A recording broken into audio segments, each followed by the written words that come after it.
Welcome to First Unitarian Universalist Church of Nashville. My name is Jay Tiefenbrunn, and I am very pleased to be your Director of Music Ministries and to welcome you here for Sara Green's ordination. I'd like to invite you to rise in body or in spirit and join us in singing our opening hymn, number 298, Wake Now My Senses. Hymn number 298 in Singing the Living Tradition.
Be seated.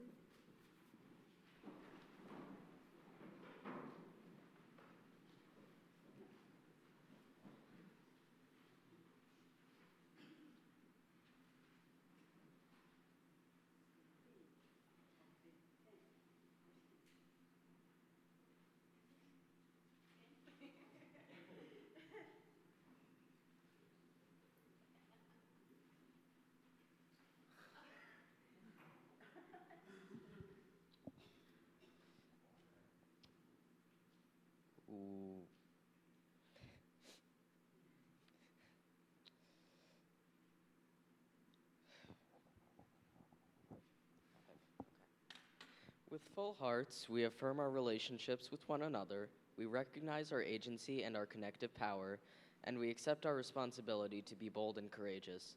We light this chalice, symbol of all that we are, all that we have done together, and all that we will be as our shared ministry encourages those within and beyond our walls.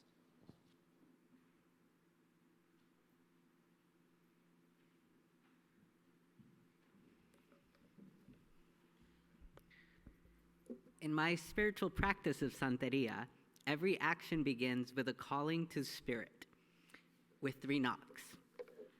The first is for our divine creator. The second is for our spiritual guides. And the third is for our ancestors. Great Divine, bless us and our families, chosen and given, and our extended communities.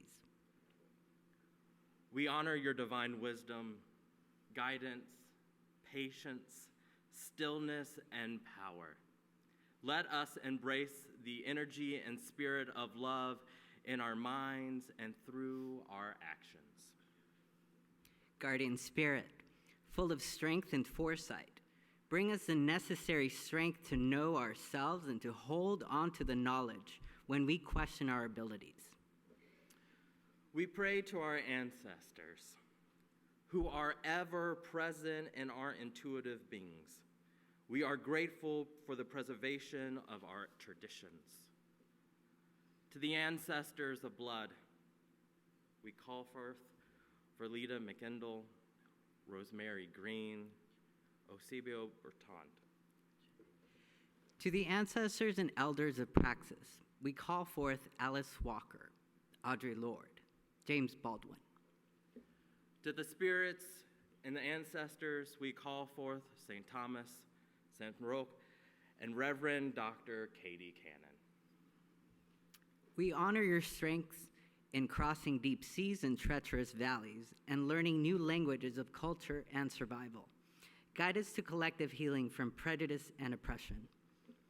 We ask for your guidance and embrace in our lives and communities.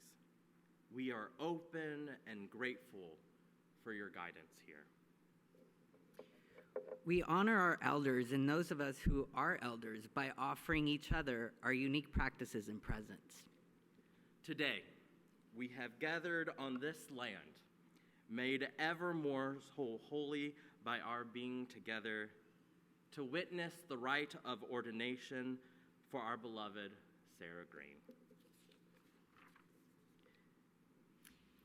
In the presence of the most transgressive, the holy zero, in the presence of our guides who tend to us along the way, and to the ancestors who have placed upon us a mandate to conjure upon us and call forth liberation in beautiful and bold ways. To this we say, Ashe, Ashe, Ashe.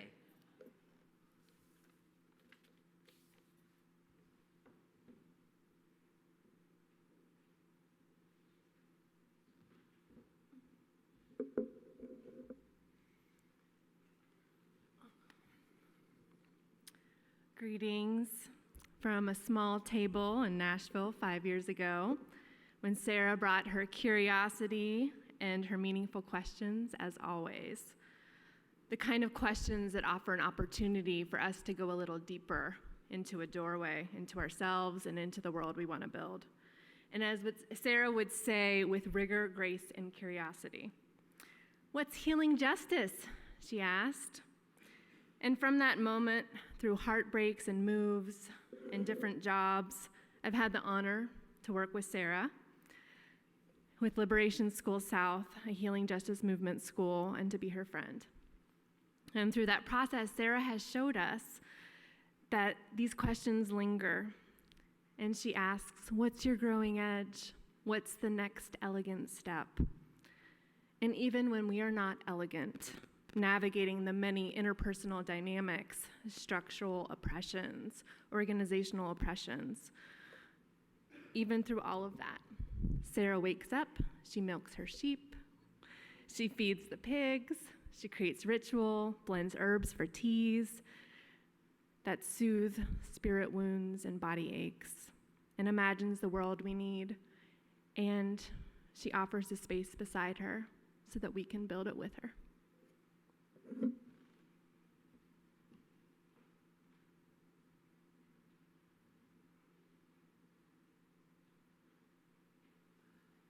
Good morning. I'm Marguerite Mills. I serve this congregation as religious educator and the Southern region as a member of the adjunct team. I know Sara from her internship here, and you touch so many lives here. So I bring you greetings from, among many others, our coming-of-age kids and their families. Sara and I were partners in that program last year. We did lots of overnights, and I know she's trustworthy because apparently I talk in my sleep. And she doesn't tell on me. And I miss her being in the office down the hall from me. It always smelled so good. And as you approached the doorway, you could feel the magic that was inside. So I learned a lot from you, Sara. a little bit of loosening up in my body. That's a little foreign to me, but who can help it around you? And I am looking forward to you spreading all of your spirit throughout the community and throughout our faith. I know, and this comes from our work with youth, I know that you will not only enrich lives, you will save lives.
This reading is by the Reverend Dr. Kiyama Rotman.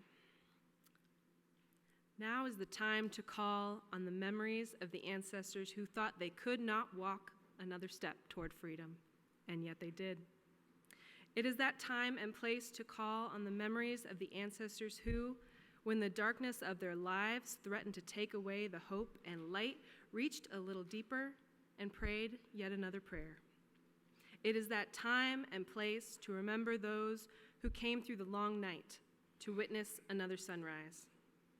It is that time and place to remember the oceans of tears shed to deliver us to this time, to remember the bent knees and bowed backs, to remember the fervent voices asking, begging, and beseeching for loved ones sold off.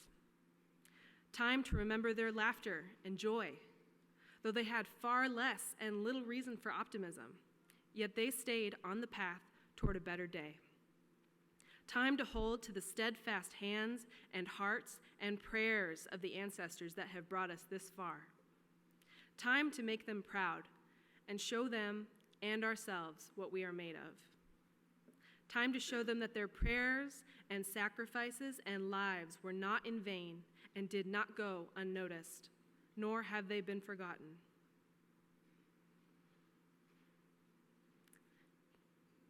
Did you not know this day would come?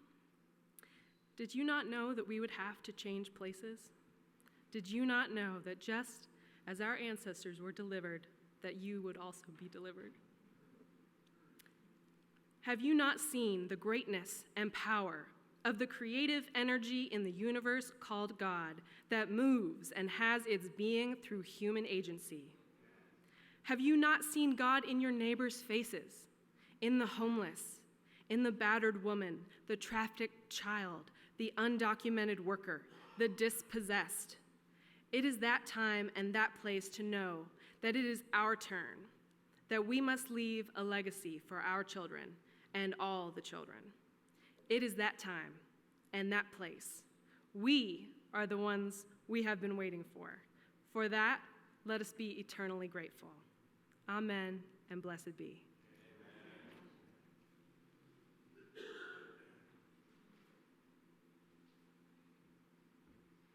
Please rise in body or in spirit as you are so moved to join me in singing number 348, Guide My Feet. Number 348 in the gray hymnal.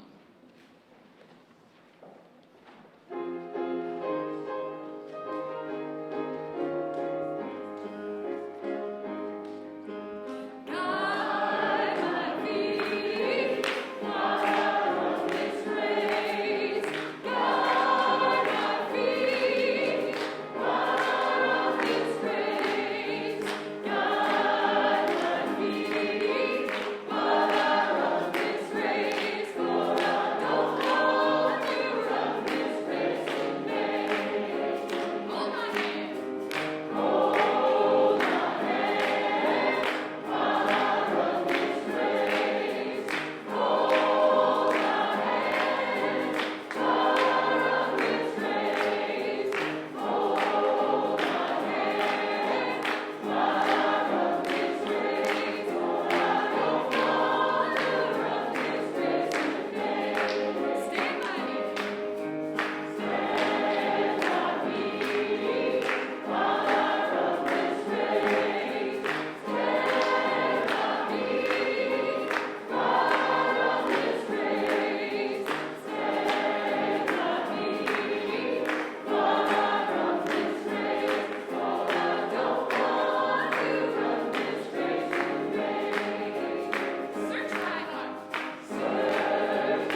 Oh, so y'all think you're ready, huh? Y'all ready to hear a word? All right. Today's reading comes from Ricardo Morales, who is a Puerto Rican revolutionary and an elder of mine. And he says, liberation struggles are about restoring power to people whose power has been taken away, which is also the definition of trauma healing. Hallelujah, Ashe, whatever moves your spirit, all right? Late fall of 2014, I had just started attending Vanderbilt Divinity School. People, cisgender people, and straight people. Everyone kept saying, you should meet Sara Green.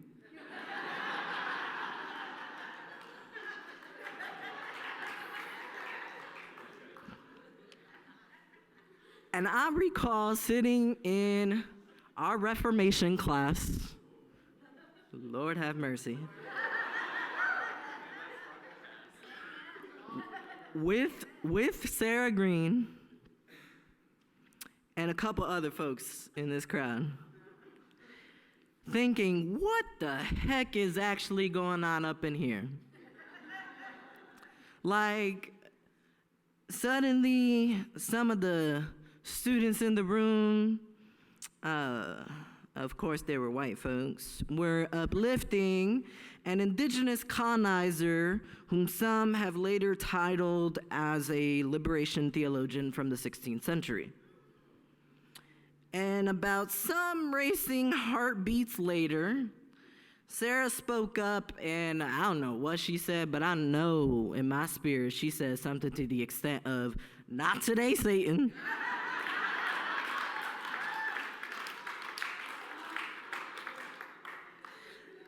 And on that day, I definitely knew at that moment whose side Sara was on.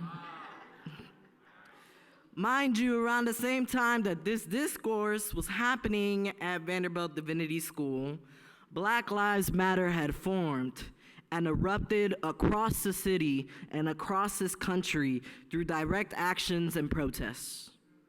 Sara, being a member of Black Lives Matter, took to the streets with other organizers. I joined in the movement in solidarity as a Puerto Rican brown sibling in the struggle, ready to get information.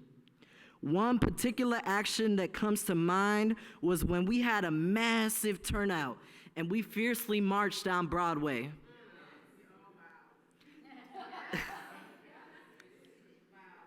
Yes, we did. And just as Nashville continued in their ignorance, inaction, and white supremacy, at one point, at an intersection, and that was exactly what we were doing. Placing our bodies on the front lines.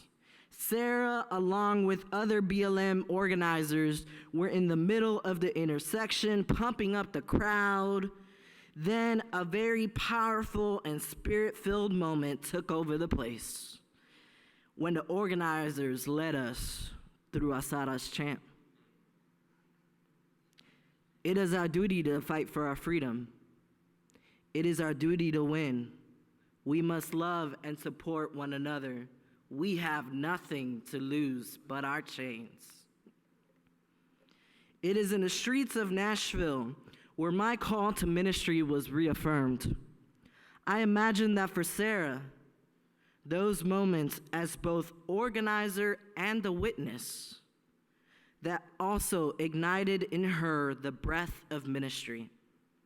For many of us unchurched folk, that was church. That was spiritual. That was resistance. This moment full of radical love, hospitality, pastoral care, and resiliency. And so to go back to this quote, be a wet land. A wetland is a lovely place full of life. It has a very special grace where birth and death are free. What is a wetland? Simply stated, wetlands are parts of our landscape that are defined by the presence of water. More specifically, wetlands are areas where the presence of water determines or influences most, if not all, of an area's biogeochemistry. That is, the biological, the physical, and the chemical characteristics of a particular site. The amount of water present in a wetland can vary greatly. Some wetlands are permanently flooded, while others are only seasonally flooded but retain saturated soils throughout much of the land. There are different plant communities that can be found in different wetlands, many birds, insects, and other wildlife species that are completely dependent on the wetlands for their life cycles, and many other species that make use of these wetlands for feeding, resting, and other life activities. Be a wetland.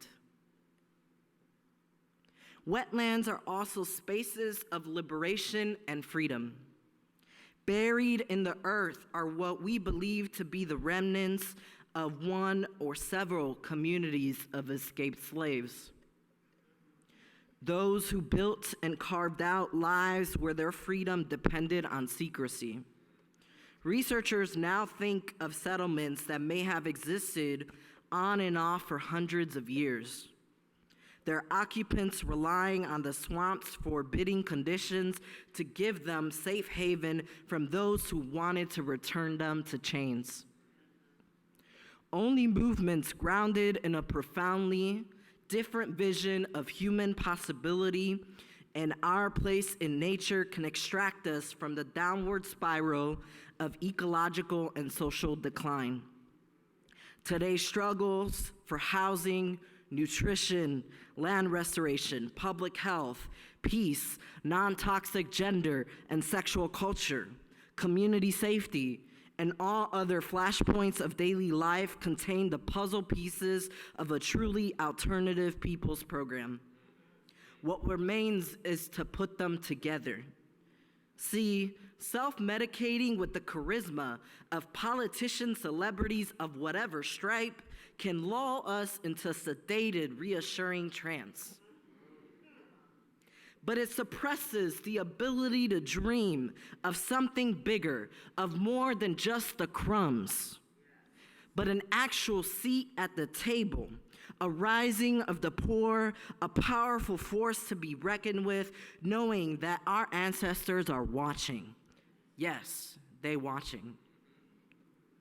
To be a wetland means to be a community of healing, restoring power to people whose power has been taken away. This is by definition also known as trauma healing. So in our healing, how do we detoxify what is upstream?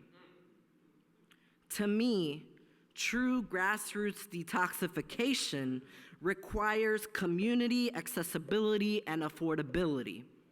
Working with nature to assist in its healing, prioritizing deep ecological healing and community justice, embedding the skills and necessary infrastructure in our communities, especially communities most at risk, honoring local knowledge, local resources, and engaging local decision-making.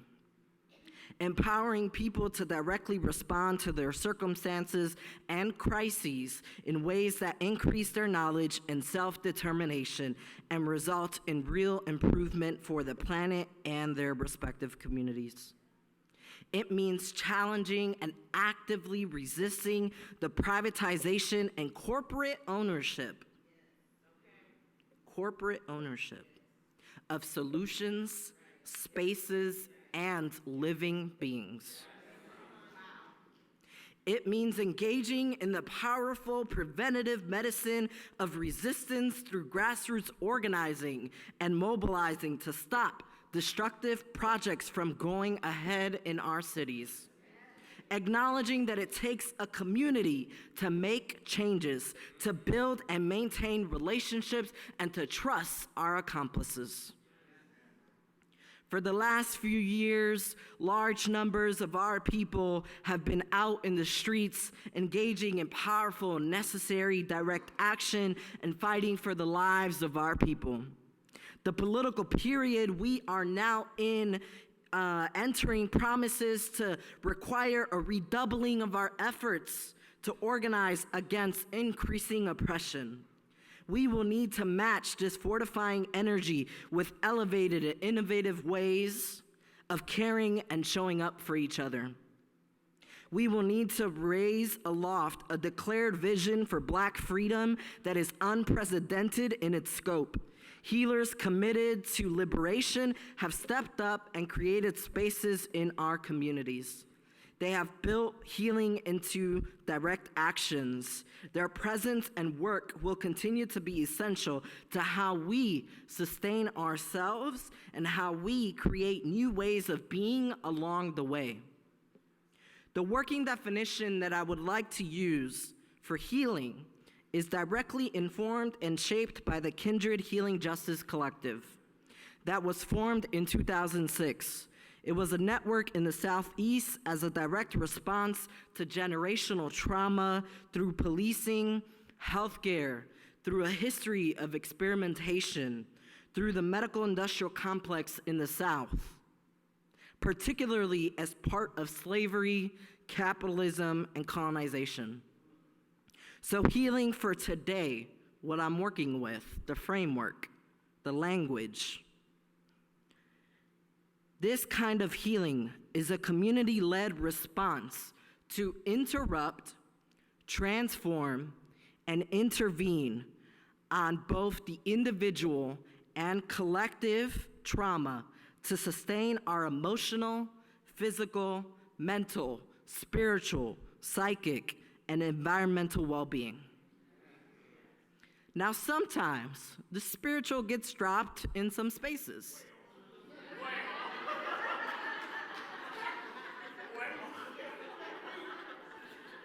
But Black and brown and indigenous folks really have invested their times in tracing their lineages to think about where is our spiritual connection.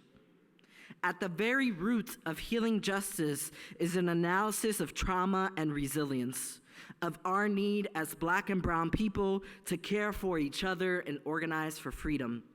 We understand that Black folks across the globe continue to endure trauma at all levels, from the state and institutions to our very communities and homes. We may not always realize that we are navigating our own trauma at almost every step of our lives. Our perspectives, the way we build relationships, and our responses to conflict are informed in large part by the ways in which we have been traumatized and what opportunities, if any, we have had to deal and heal from that trauma. In high stakes or high stress situations, we are at greater risk of reacting from a place of trauma. Organizing against violence and for Black and brown liberation can consciously or unconsciously trigger us to relive unhealed experiences in which we, our ancestors, and our communities have been oppressed and violated. That revisited pain becomes the anger that motivates us into action. Yet, sourcing our wounds and trauma in this way takes a hefty toll. Healing is not something to center or incorporate into our work only during direct action or moments of crises. Healing needs to be at the very center of how we work together. The time following an action can help lay the foundation for the practice of centering healing justice. In trauma research, resilience practices are those which restore us, bringing us back into our motivated and committed selves after a traumatic event. Resilience is different from coping. We often use coping strategies to get through or numb out following a trauma. Coping has its own utility, but growth comes from eventually addressing trauma, initiating healing, and finding resilience. Healing is essential to our liberation. State violence and systems of oppression traumatize us in our communities and make it simultaneously impossible for us to fully heal. We have the inherent right to access healing and be free of institutions and systems that explicitly harm and undermine our capacity to live with our full humanity, connection, and purpose. Liberation is in our practice, loosely defined. Liberation is freedom from limitations. Liberation is not gained by the outcomes of a single political event or destination. Its roots live deep inside us and in all of our relationships. We know that our politic is revealed in our practice, in our intimacy, and communication with one another. Through healing, we free ourselves from the oppression of respectability and ground our interactions in love and accountability. Let me go back.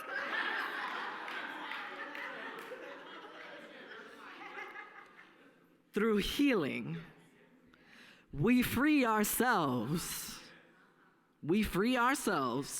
from the oppression of respectability.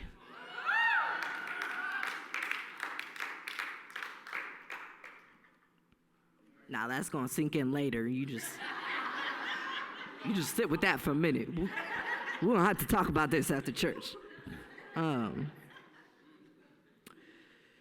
We recognize the sacredness, brilliance, and inherent worth in every Black and brown body.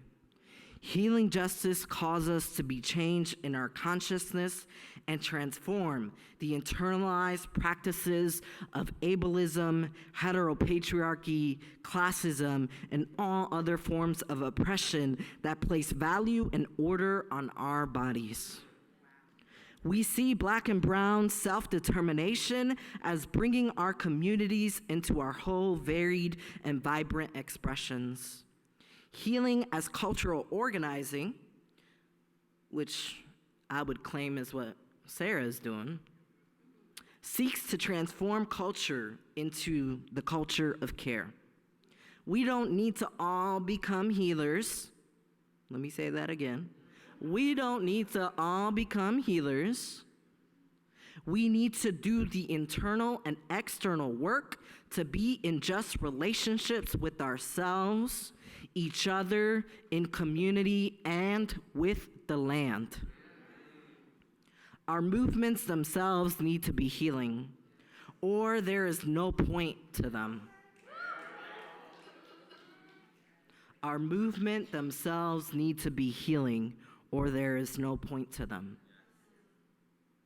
In relationship, we hurt, yet in relationships, we can also heal. To bring collective practices that can impact and transform the consequences of oppression. To imagine a generative and co-creative future. We know that oppression makes us sick. We know from generational trauma that it creates potentially changes in our bodies that are transmitted from generation to generation. We know from liberation that it must be led by impacted folks to make radical and systemic changes. We know about our ancestors that they had medicine and resilience. We know from organizing that we can't do it all, but together we can do a lot. Only when we are on the journey of healing can we pass on liberation. Adrienne Marie Brown says, quote, "We are not passive observers. We are survivors who have learned and are learning to alchemize our pain into futures that don't hurt our children's children."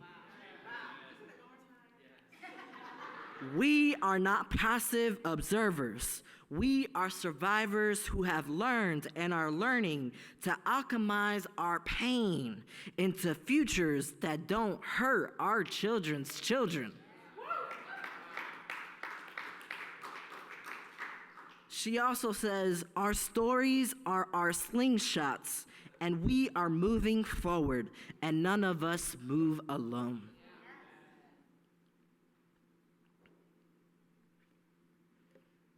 So I just gotta say, let whatever touches you or your communities come out with less and less and less harm. It is enough of a struggle to love your own self. Do that. Do that. Eat food, feed someone else, sing, scream, sob. Do what it is you are. Pass on liberation. Alchemize new futures. Restore power that has been taken away. Be a wetland. We heal so that we can use the lessons gained through the wounds of our trauma to make necessary change in our world. Prentice Hemphill from Healing Justice is How We Sustain Black Lives states, quote, healing is being reclaimed from the mouths of those who use it without interest in true transformation, from those who mimic our ancestral practices to accumulate wealth. Okay. We are reinfusing the art and practice of healing with our souls, listening to our bodies and to our ancestors, and remembering that we don't heal only for the sake of feeling good. We heal so that we can act and organize. The last bit here is what I want to focus on. We heal so that we can act and organize. It is important to remember that our duty is to heal and to organize. Now, let's see, I lost my place. It's all right. It's all right. I'm gonna slow down here.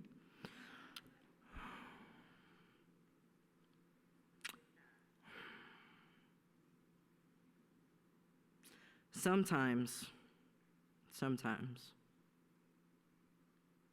spaces that we are in where we get spiritually fed may look like the church, and sometimes it might not look like the church industrial complex.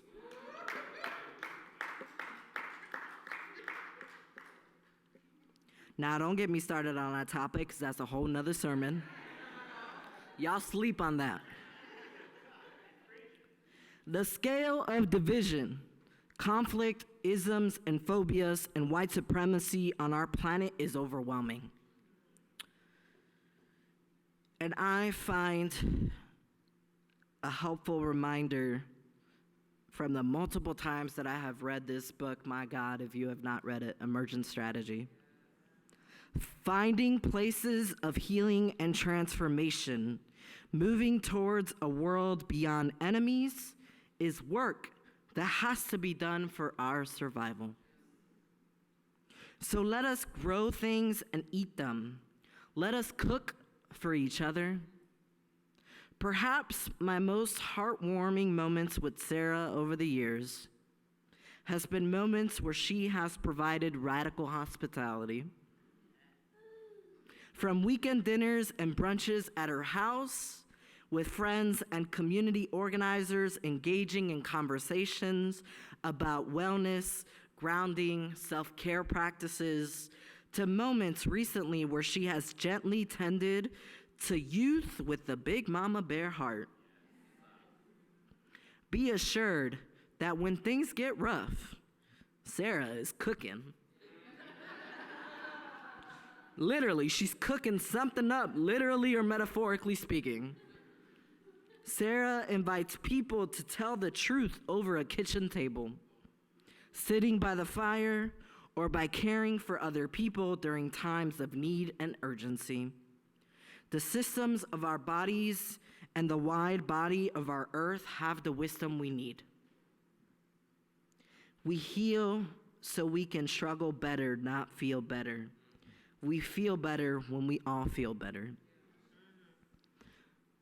So my friends, my family, community members, friends and family of Sara and of this church, be a wetland. Detoxify what is upstream and pass on liberation. Ashe.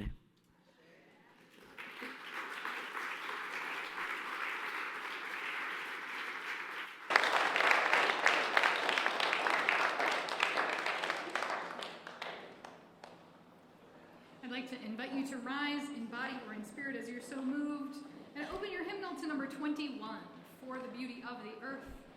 I'd like to mention that in verse 4, this was composed before the acceptance of non-binary gender identity, the acceptance of all of us as we exist in the world.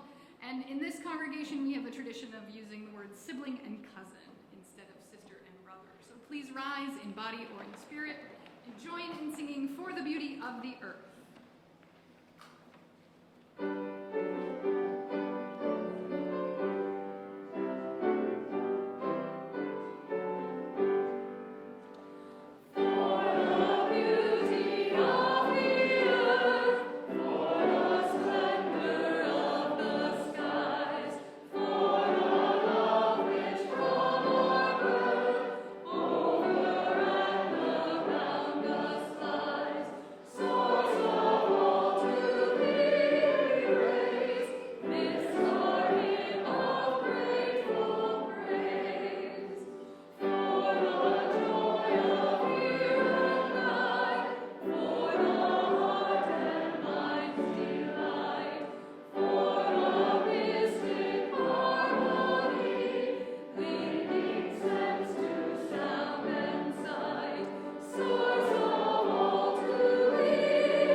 Hello, everybody. Hi. My name is James. I'm a community organizer for the Nashville chapter of Southerners on New Ground. Yes, shout out to Song. Yes. So for those who don't know, Song is a regional queer liberation organization made up of Black and brown people, immigrants, undocumented folks, and differently able-bodied individuals from the South that's dedicated to fighting the good fight, which is dismantling the systems of mass incarceration. So, in the spirit of our dedication, one of our regional demands is to end money bail across the South. We actually see that money bail is a tool that is used to consistently lock up our people and destabilize our communities. Our loved ones are stuck in cages because of their inability to purchase their freedom. We also see Black mothers and caregivers who are stuck in these cages also place an additional burden to the communities. The jobs, the housing, and the children are at risk of being taken away as a result of money bail. And so for this Mother's Day, members and supporters of Southerners on New Ground are locally bailing out as many Black mothers and caregivers as we can. The vision of this bailout action is deeply rooted in the history of Black liberation, where the enslaved ancestors used their collective resources to purchase one's freedom. And then until we abolish bail and money bail and mass incarceration, we have to do the work ourselves, you all. So please join song in Getting Our Mamas Free, whether if it be a monetary donation, which is of course is tax deductible, or any form of donations, please do so. We will also need people to wait for our mamas to be released as well on May 8th and May 9th. So if there's anyone who is interested in celebrating our mamas, please speak to me, I guess, after the program. And then, yes, if you're interested, I would definitely just leave my contact if needed. And last but not least, just much love to you all, and happy early Mother's Day to the mothers, guardians, and caregivers in the congregation, and much love to you all. Thank you.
Will the members of the First Church, the First Unitarian Universalist Church of Nashville, please rise in body or spirit?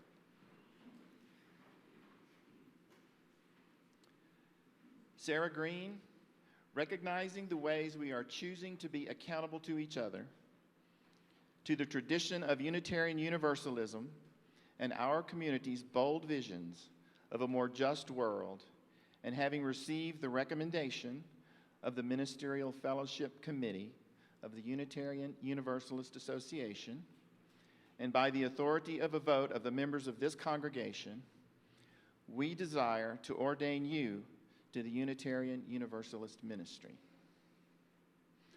We offer you ordination, a privilege and responsibility bestowed upon us by the nature of our free church.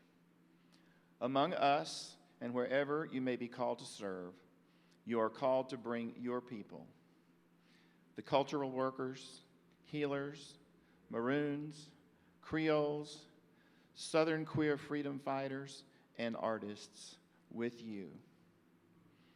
You are called to struggle and lament, witness and be witnessed to. You are called to detoxify what is upstream. Are you prepared to embark formally and fully upon the path of ministry? I am.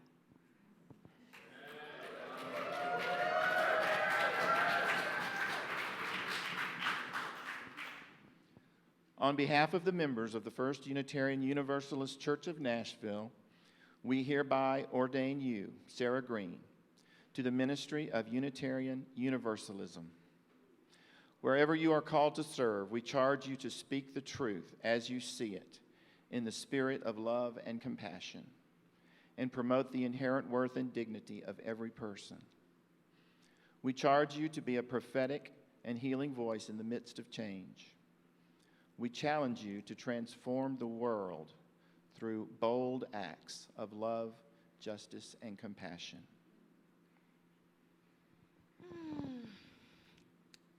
It is with humbleness and gratitude that I accept this ministry to which you ordain me.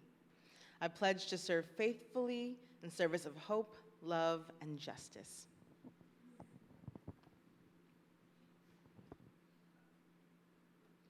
Sara's friends and colleagues, please rise in body or spirit to join in affirmation of this act of ordination. Everyone. Sara, with joy and pride, we affirm your ordination. May your ministry nourish you and become a source of healing in the world. Let the people say amen. Amen.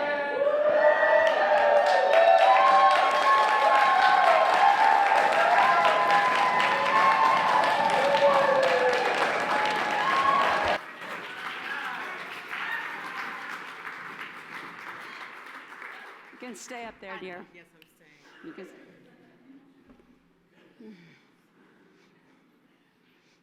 It's not all words. Right. There's other parts. So I'm wearing, Sara, this stole that was given to me at my ordination, but it was made by my mother, who recently died, and has become more precious to me because I know that even though I was called by that congregation, like you were called by this one, that this symbolizes deeply for me that I was called by all my ancestors, especially the women who lived with trauma and supported each other through the generations. So now that I'm moving towards ancestorhood myself, when your mother dies, you feel that. So I asked Sara to pick one of my stoles. I said, it's time for me to divest. And we're all moving it on to those of you here, all of you, sitting in these pews that are the generation to follow. She picked this one. I don't know. She has great intuition. This one was given to me by one of my best friends who was adopted by a white family, but knew she was not. But they told her, they lied to her, right? They told her she was born to them. In her middle years, she found out what she always knew, that she was from two indigenous cultures. She was welcomed into her tribal culture, and she was always an artist, like you, and an activist, like you. So one of the things she did was organize many indigenous artists 30 years ago to take down caravans to Central America, to refugee camps right outside of Guatemala, where people had left their indigenous tribes to survive. And they brought down these yarns so that the people there could weave them. And then, of course, they would bring them back up to this country to sell so that they could have one more way to survive. And I feel like you picked this because you know you were called by the people, the ancestors, who have lived full of spirit in those spaces in between the margins and the boundaries and the intersections, and that you will continue to do that. So called by us and called by the ancestors. Thank you. Love you.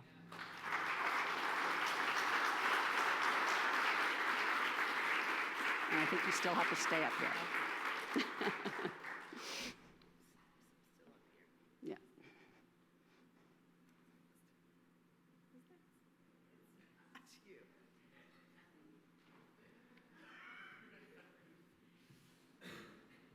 I am also wearing one of the stoles I received at my ordination that Sarah was at, that was made by my mother, who is still alive, but I know that this will be a very special stole to me for the rest of my life. So many women are present in this. Now it's time to lay hands on Sara, and I love this tradition. It is both a way that we pass things down from our past and have this connection to our ancestors who have gone before us in the church, in our faith, that we pass down. Some people would say authority, but I think the calling and the power of the Spirit that is passed down from the early days. It is also a way that we heal people, is that we lay hands on them. And I think that's a beautiful combination for your ordination today. So I invite everyone who is called to the work of liberation, who's called to the work of love and healing, who is called to love Sara and support her in her ministry. So that's everybody here. As you are able to come forward and get a hand on Sara. And if you can't reach Sara, put a hand on the person in front of you. Check in with them and see where is an okay place to put that. I would recommend shoulders, or if you want to hold hands, or whatever you want to do to make that connection across this community today. So please come forward.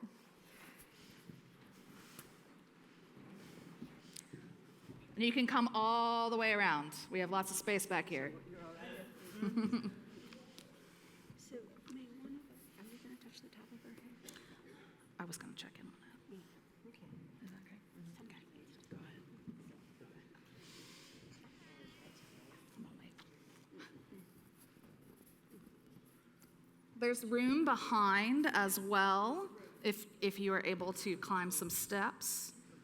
If not, just get as close as you can.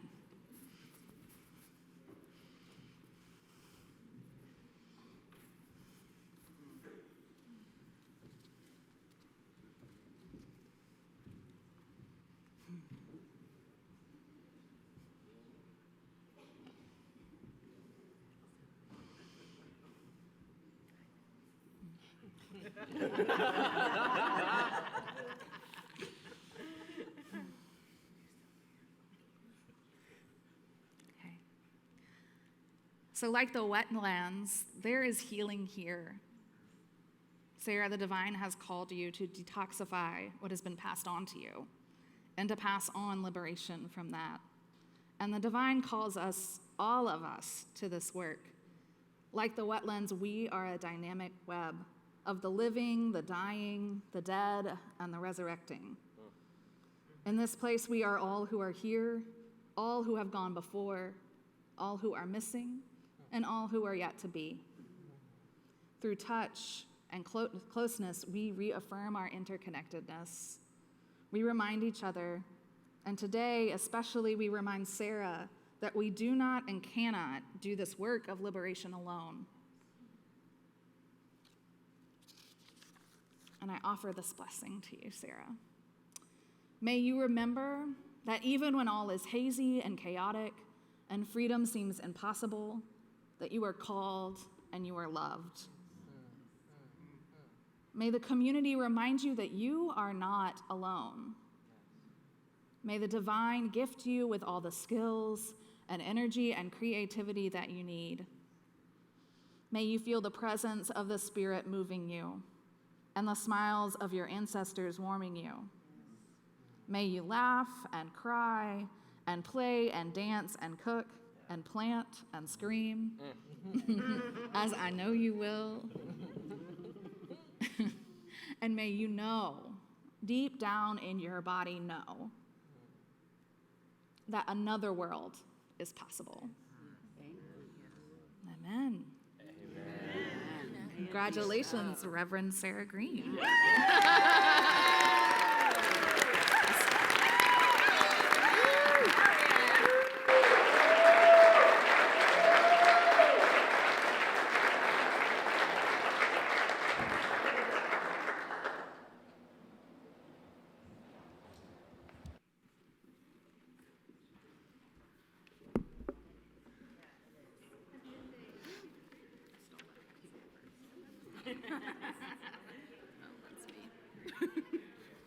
We'll just keep it in order. We can turn the pages as we need. All right. That's fine. Do you stay up here for this part? I know, I'm gonna sit down. Okay. Yeah, I'm just waiting for the people. Okay, all right. Yeah. Sit down and enjoy. Okay, Enjoy. great.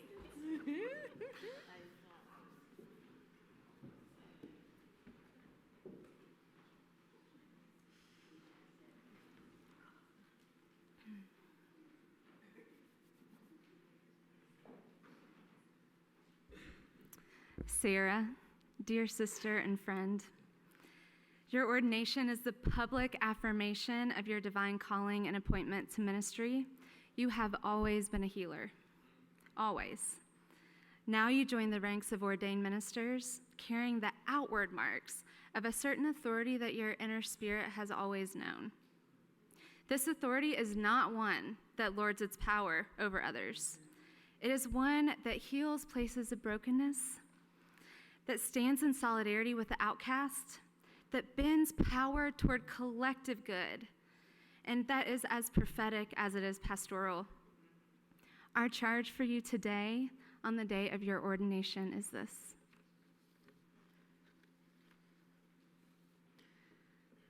Okay, I'm a crier. I'm trying not to cry.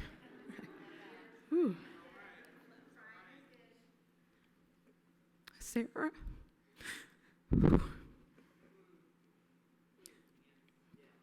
We, your beloveds, your co-conspirators, family, friends, and woes,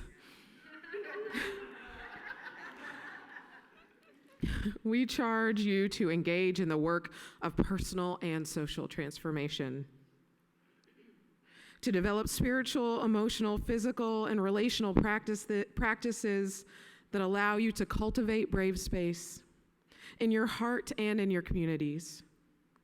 Remember that you have the right to start somewhere and continue to grow. And you have the responsibility to examine what you think you know. You will not be perfect. The spiritual support and guidance that you give will not be perfect. You are charged to fight the white supremacist icon of perfection.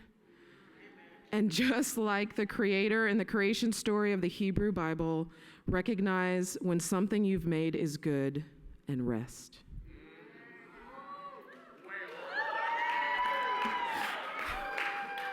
I'll be asking you about that self-care time, girl, okay? Sara, we charge you to cultivate your heart space and your circles of love and connection into brave, imperfect, and creative spaces. We charge you to cultivate rest for yourself and others with the same passion and commitment. And Sara, we charge you to tend this world as a master gardener tends her garden. Sow seeds of change, letting the sun and moon work their magic. Water your garden in seasons of drought. Stake the plants that long to climb.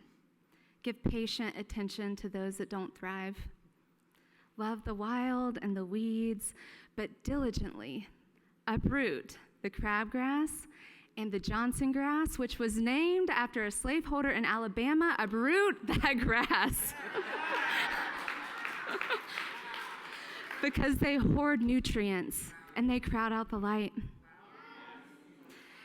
Get your hands dirty in the compost and the shit of this world that will reap the harvest. Take great joy in the beauty of each leaf bud, each seed pod, each unfurling flower. Love and lure the bees. Breathe in the scent of sage. Let the taste of honeysuckles and blackberries linger on your tongue.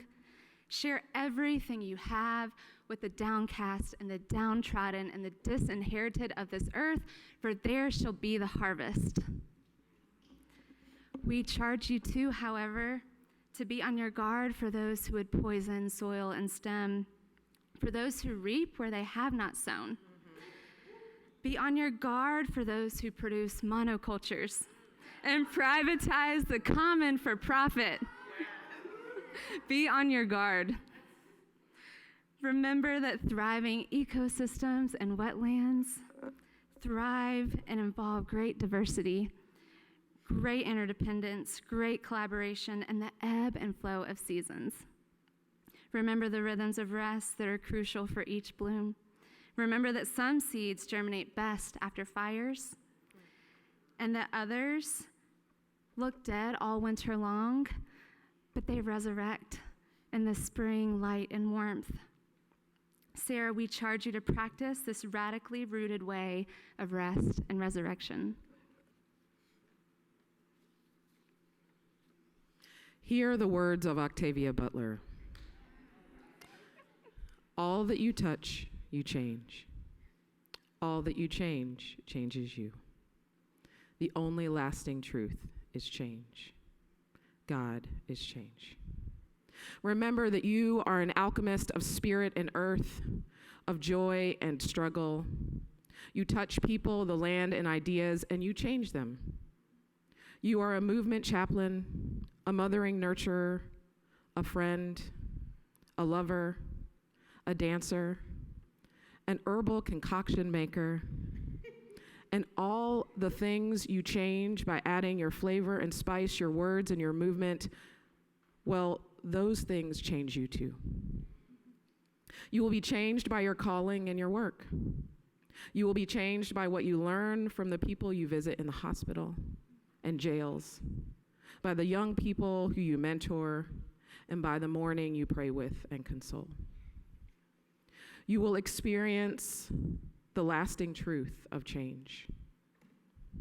Remember the experiences you've had with God and hold that in your heart, that the lasting truth of God, the continual change that is God, that accompanied you this far, will continue to be with you. Remember that your changes are holy and sacred and a part of your continual becoming. Sara, we charge you to stay curious about these changes and be an alchemist of change, always working with the elements of your life, your calling, your spirit, and your love. We give you these charges, Sara, to bless you, to challenge you, to remind you and to stretch you. Remember your calling and your charges. Proclaim the gospel of love and pleasure and justice in spirit. And may the God of juicy abundance and wide welcoming tables keep you, protect you, and encourage you as you serve as an ordained minister.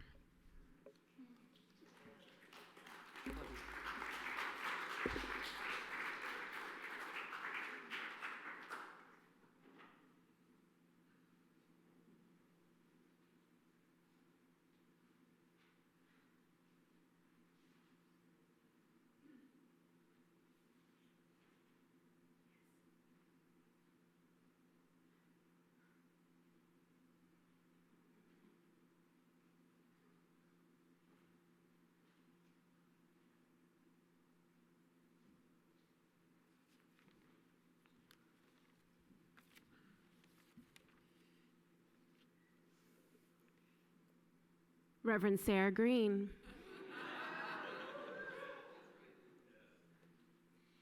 You taught me the song, Do I Heal? Yes, I heal. We've got all our medicine right here. And so I want to say what you already know, what you've said to me and so many others, what so many others have said here, people in the traditions of our Unitarian Universalist faith. And in some understandings, this right hand of fellowship is about membership in the Unitarian Universalist Ministers Association as colleagues accountable to our UUMA covenant.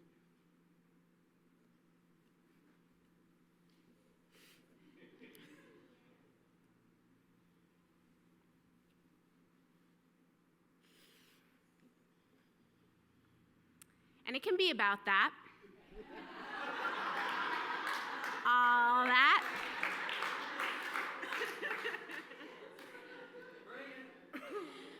But we both know the truth. We know that professional associations, institutions, denominations are fallible. We know that. We know that collegiality and collegial covenants can be and have been weaponized to serve white supremacy, patriarchy, capitalism, heterosexism. And so, really what this is about is a cloud of your people, those here and not here, who do the work of spirit and justice, who vow to have your back and call you on your shit, to navigate all the holes, all the roles and hats, also known as holes, we wear, with a steady eye on accountability, integrity, and liberation. The people who claim you and who you claim, who work on excellence and remind you when you forget that you have all your medicine right there and no role or title or stole changes that. And what I offer to you is also what I expect of you. Truth, trusting in the resilience of relationship to hold feedback. Commitment that at the end of the day, we are people first, that we support each other as colleagues and ministers, what we never forget, that we are humans of this good earth, deserving of good and well lives. And grounding in liberation and serving justice above all else. About being in our bodies and barefoot and growing things, about resisting capitalism and our agendas, about direct communication, about how anti-Blackness and respectability show up in multiracial community. And so with so much respect for your ministry, I offer you this right hand of fellowship with truth, commitment, grounding, knowing that you will offer it back to me and to so many others as we get free. Amen and ashe.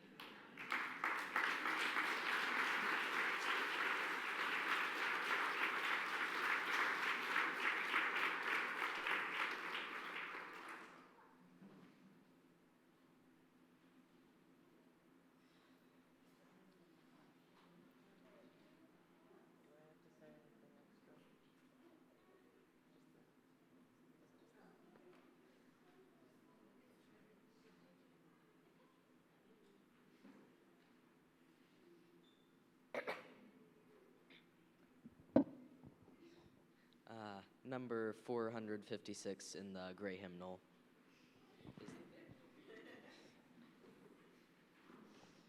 We extinguish this flame, but not the light of truth, the warmth of community, or the fire of commitment. These we carry in our hearts until we are together again.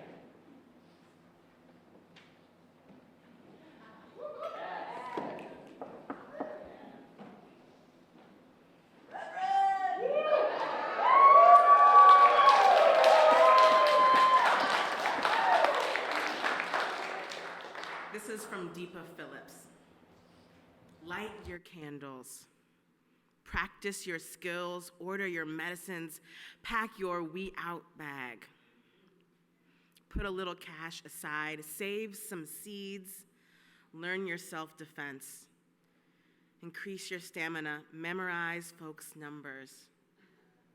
Strategize your plans, call upon your history, prepare your long game.